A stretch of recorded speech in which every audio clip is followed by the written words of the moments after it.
Bismillahirrahmanirrahim. Assalamualaikum warahmatullahi wabarakatuh. Alhamdulillah, selamat bertemu kembali di dalam kelas Pendidikan Islam tingkatan 5. Sebelum kita memulakan kelas, eloklah sama-sama kita membacakan doa seperti biasa. Bismillahirrahmanirrahim.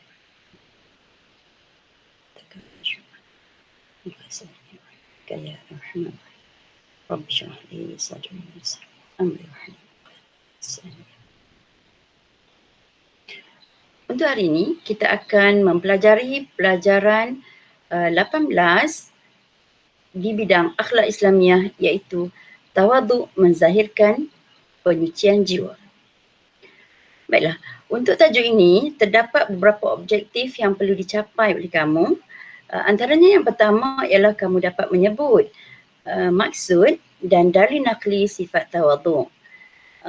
Seterusnya, kamu dapat merumuskan contoh sifat tawaduk yang diamalkan oleh Rasulullah, ya, dan mengamalkan contoh tersebut yang boleh diikuti di dalam kehidupan seharian kamu. Seterusnya kamu dapat merumus hikmat ataupun hikmah tawaduk yang insya-Allah akan saya terangkan nanti, ya. Okey, jadi seterusnya mari sama-sama kita lihat slide yang pertama. Okey, ya. Di sini kita akan berbincang mengenai maksud tawaduk. Apa yang dikatakan tawaduk atau apa yang dimaksudkan dengan tawaduk? Okey. Maksud tawaduk ialah sikap kerendahan hati kepada Allah dan Subhanahu Wa Taala dan sesama manusia. Maknanya merendah hati kepada Allah, ya, tidak sombong, ya. Begitu juga sesama manusia. Dalil nakli sifat tawaduk ialah daripada Abu Hurairah radhiyallahu anhu meriwayatkan bahawa Rasulullah sallallahu alaihi wasallam bersabda, "Wa ma tawadda'a ahadun lillah illa rafa'ahu Allah. Wa ma tawadda'a ahadun lillah illa rafa'ahu Allah." Maksudnya, dan tidaklah seseorang merendahkan diri kepada Allah Subhanahu Wa Taala melainkan Allah Subhanahu Wa Taala akan mengangkat darjatnya.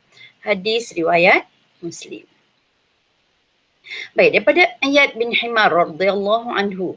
Ayad bin Himar radhiyallahu anhu meriwayatkan bahawa Rasulullah sallallahu alaihi wasallam bersabda, "Innallaha auha ilayya an tawada'u hatta la yafkhar ahadun ala ahadin wa la yabghi ahadun ala ahadin." Apa maksudnya tu? Okey, maksudnya sesungguhnya Allah Subhanahu Wa Taala telah mewahyukan kepadaku agar bersifat tawaduk. Janganlah seseorang antara kamu bersikap dan berbuat zalim kepada yang lain. Juga hadis riwayat Muslim. Ya, jadi daripada maksud tawaduk dan juga dalil sifat tawaduk di sini, jadi marilah kita sama-sama mengambil pengertian dan amalkan sifat ini dalam kehidupan seharian kita, ya. Merasa rendah diri kepada Allah dan juga sesama manusia. Okey. Seterusnya, mari sama-sama kita lihat, ya, contoh tawaduk yang diamalkan oleh Rasulullah sallallahu alaihi wasallam, ya. Contoh tawaduk yang diamalkan oleh Rasulullah sallallahu alaihi wasallam. Baik, yang pertama ataupun contoh yang pertama ialah tawaduk dalam pergaulan. Rasulullah sallallahu alaihi wasallam menunjukkan sifat tawaduk ketika bergaul, terutama dengan kanak-kanak. Ya, terutama dengan kanak-kanak. Okey. Walaupun mempunyai kedudukan yang mulia, ya, walaupun Rasulullah mempunyai kedudukan yang mulia sebagai seorang rasul, sebagai pemimpin masyarakat, baginda tidak sombong dengan kedudukannya. Sebaliknya baginda menghormati dan menyayangi kanak-kanak. Baginda sentiasa bersikap lemah lembut dan menunjukkan kasih terhadap mereka.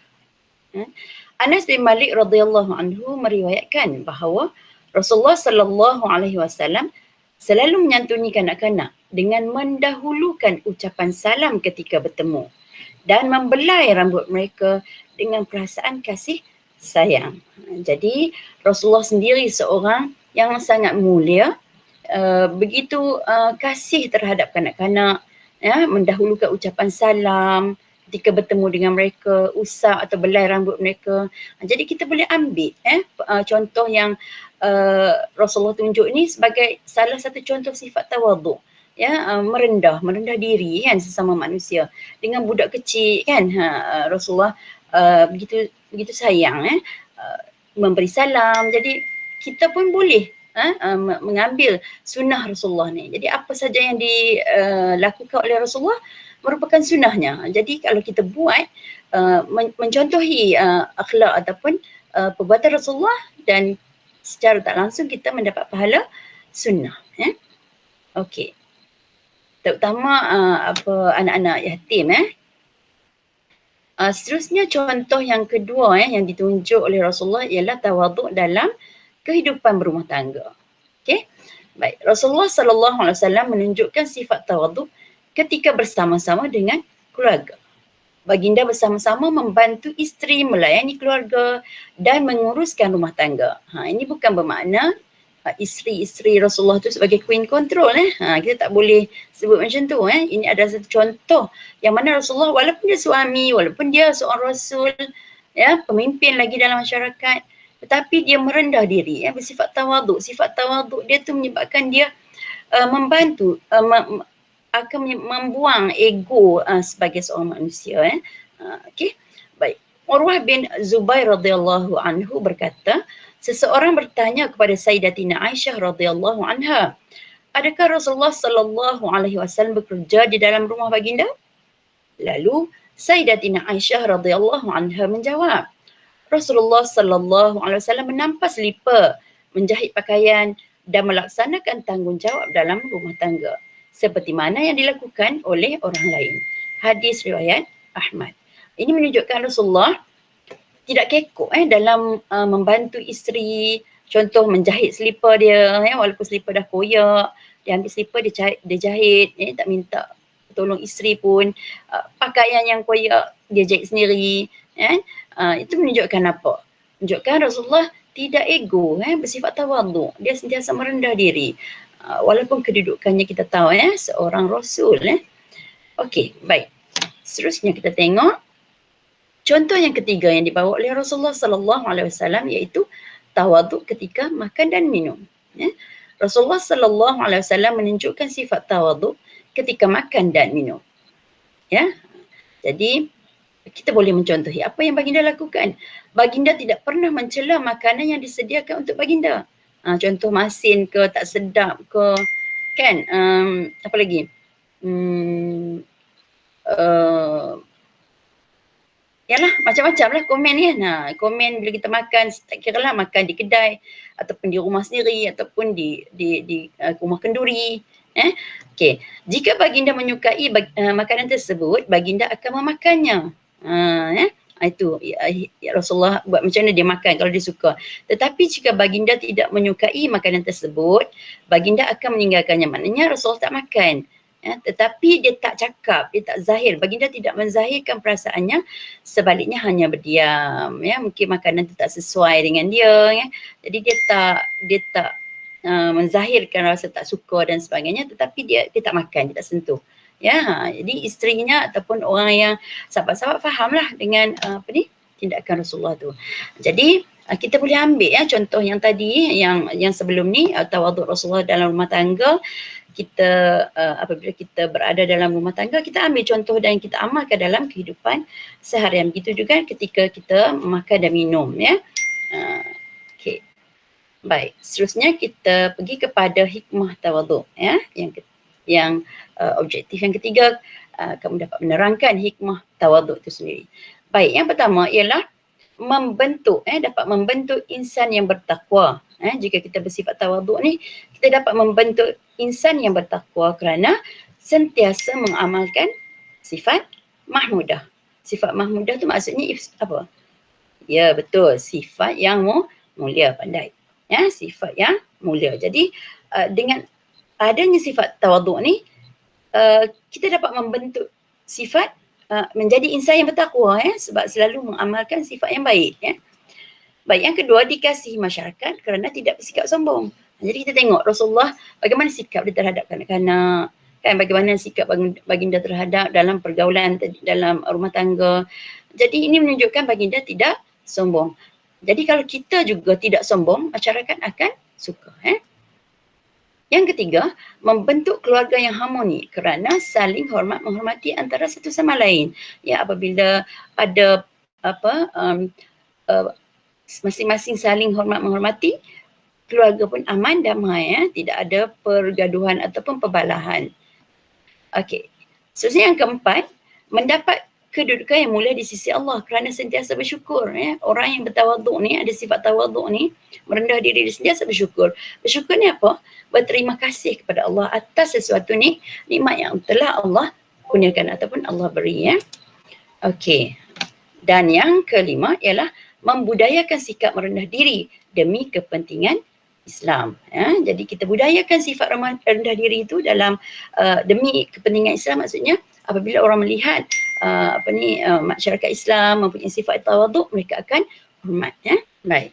Jadi saya rasa setakat itu dulu perbincangan kita hari ini bagi tajuk pelajaran berapa? Pelajaran 18, iaitu dalam bab akhlak, bab akhlak, iaitu tawaduk, menzahirkan kesucian jiwa. Jadi untuk seterusnya kamu boleh untuk penilaian, untuk tugasan kamu boleh melihat ataupun membuka buku teks di muka surat 190, penilaian, iaitu soalan yang pertama, apakah maksud tawaduk? Jadi kita dah bincangkan tadi apakah yang dimaksudkan dengan tawaduk. Yang kedua, nyatakan dalil naqli tuntutan mengamalkan sifat tawaduk. Dalil naqli ni Quran ataupun sunnah. Yang ketiga, jelaskan dua contoh sifat tawaduk yang diamalkan oleh Rasulullah sallallahu alaihi wasallam. Kita terangkan 3 contoh tadi, jelaskan 2. Kemudian yang keempat, terangkan 2 hikmah sifat tawaduk dalam kehidupan. Hikmah ni kebaikan macam kita dah bincangkan tadi. Dan yang kelima ialah soalan kebat, diberi stimulus ataupun pernyataan, sifat tawaduk merupakan satu daripada sifat mahmudah. Soalannya, berdasarkan pernyataan di atas, bagaimanakah amalan sifat tersebut boleh memberikan kesan kepada masyarakat? Bagaimana amalan tersebut boleh memberi kesan? Maksudnya kesan kepada masyarakat. Apa yang akan jadi kepada masyarakat kalau kita amalkan sifat mahmudah tadi? Jadi kamu hanya perlu beri satu isi, kemudian kamu kembangkan kepada huraian ringkas dan kembang lagi kepada huraian lengkap, sama ada memberi contoh dan seterusnya membuat kesimpulan untuk 4 markah. Jadi setakat itu dulu. Sekiranya kamu ingin rujuk buku teks, boleh buka di muka surat 186 tadi. Okey, baik. Sekian dulu kelas untuk kali ini. Kita tutup kelas kita dengan surah Al-As dan tasbih kifarah. Bismillah.